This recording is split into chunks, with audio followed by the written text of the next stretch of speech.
What's going on, everybody? Rob A here, and today we're taking a look at Mattel's Jurassic Park John Hammond action figure, part of the exclusive San Diego Comic-Con gets available at SDCC this year. And as you can see, it's a very cool little package here representing the park gates, of course, with the iconic T-Rex skeleton in the back. You've got the red gates here on the side. On the sides of the package, you just get the wraparound of the nice kind of classic Jurassic Park logo rounding out on the back of the box. Really cool packaging. Very simple, but very nice. Very nice looking. This is going to look really nice on display, especially with the figures in front of it. So, as I mentioned, this is a San Diego Comic-Con exclusive figure, but they were available in limited quantities on Entertainment Earth, so I managed to actually pick one up there. So that's really cool. I'm excited to have him as part of my collection. I feel like you'll be able to get a John Hammond figure down the line through one of the other various waves of the Jurassic World toys, just obviously not in this exclusive packaging and maybe with different accessories. So I feel like John Hammond will still be available to the general populace, just maybe not in this same iteration. So that said, let's take a look at the little window inside this package. You get these two little doors. They open up and show off the figure here. You can see my smiling face reflected in the plastic there, but nobody wants to see that. So let's close in on the little accessories here. You get a nice egg stand here with a baby raptor hatching out. You get Hammond's iconic cane with the crystallized mosquito and amber, and then of course Hammond himself in his white duds knowing his way around the kitchen and all of that. So really nice looking set overall. Very small package. I was expecting something maybe a little bit bigger, but I think this is like the perfect size.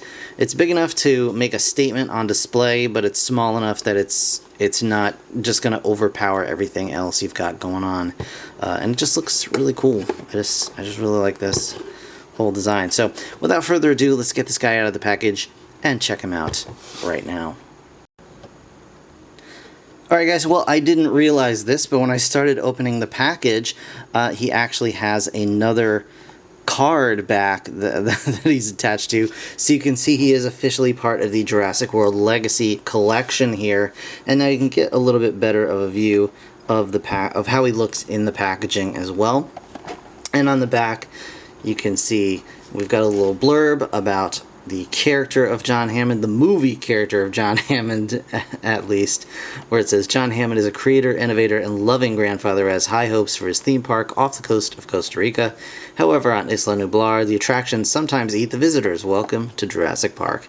So, very cool. You got an image from the film there. All that good stuff, the UPC, you know. So very nice surprise to see this packaging actually underneath. Unfortunately, it does mean that I'll have to like tear this packaging apart to get them out of there, but you know, that's the way it goes. So yeah, without further ado, the actual figure this time, for real. Pinky swear. Alright guys, so here we have John Hammond. And let's take a quick look at this accessory first. He's got a little hatching bay with a couple of eggs here. And as you can see, we have a baby velociraptor hatching from this one. Although with the coloration and the extra long snout, you could also tell yourself that it is a compy, you know, sort of giving a nod to the book. And of course, Hammond's ultimate demise at the hands of the compies there.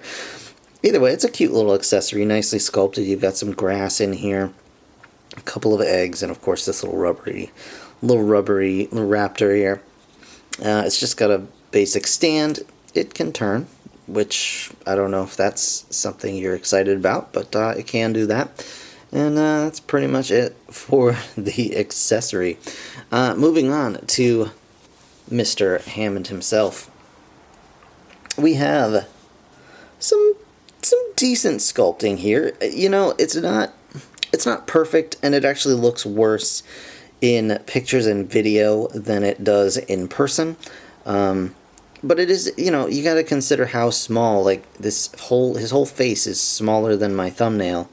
Not, you know what I mean by that, than the nail on my thumb. But, so, you know, there's only so much you can do with a mass-produced figure at this level, but I think they did an admirable job. He's got little blue painted eyes behind his glasses, which are a really nice accessory piece on there.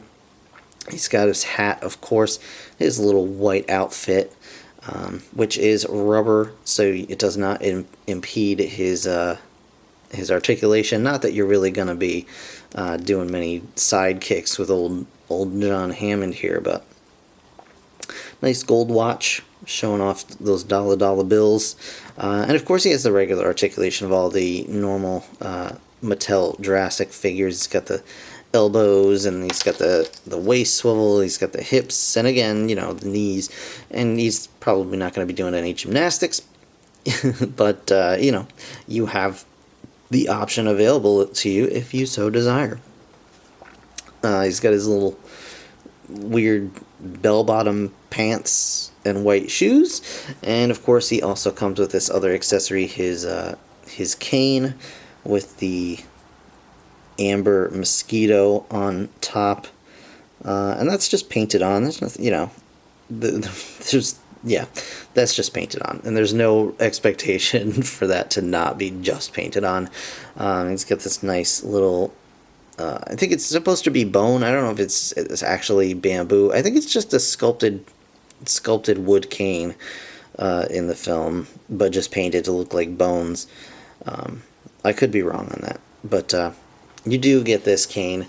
And here's kind of the only bummer really I have with this figure, is that there's no way to get him to hold the cane naturally and then have it like touch the ground, have the tip touch the ground. It would have been nice if his hand were sculpted maybe just a little bit differently, so that he could sort of just hold the cane like so, and then have it, you know, have the tip of it on the ground. You can kind of finagle it if you're careful, but it'll pop out if you breathe on it too heavily. Anyway, so let's get some size comparisons in here. Here he is with the rest of the JP crew, minus Muldoon, because apparently I put Muldoon in a box somewhere, and I don't know what happened to him. So he's around somewhere. So you can see he is the shortest out of all of them. His hat brings him maybe a little hair over Dr. Sattler's head, but he is, you know, an old shorter guy, so he does hang out a little bit lower than these folks, but he looks really good with the rest of his crew. And of course, here he is with the Amargasaurus, looking pretty good. Put the Amargasaurus back there. We'll move them all back a little bit so you can kind of get a better idea. You know, I was hoping to maybe show him off with the Brachiosaur, but don't have it yet. So there you go. But I think he looks really nice next to a big old sauropod. And yeah, he's a great addition to your collection if you can get a hold of him. So I'm hoping that Mattel will want to get the most that they can out of their sculpted figure. That they paid for all the sculpting and the tooling and the all of the molds and everything. So with any luck, he'll be available in some way, shape, or form to the general public outside of the Entertainment Earth exclusive. But who knows? I'm just hoping that will be a reality. I feel like at some point he may come in a multi-pack of Legacy figures or something like that, and we'll be able to get a hold of him. So that said, that's going to do it for this review, guys. I want to thank you so very much for watching. As always, if you enjoyed the video, please hit that like button. It really does help me out. Of course, subscribe if you want to see more. I'll be back real soon. Until then, thanks again for watching. I'll see you in the next one. Bye for now.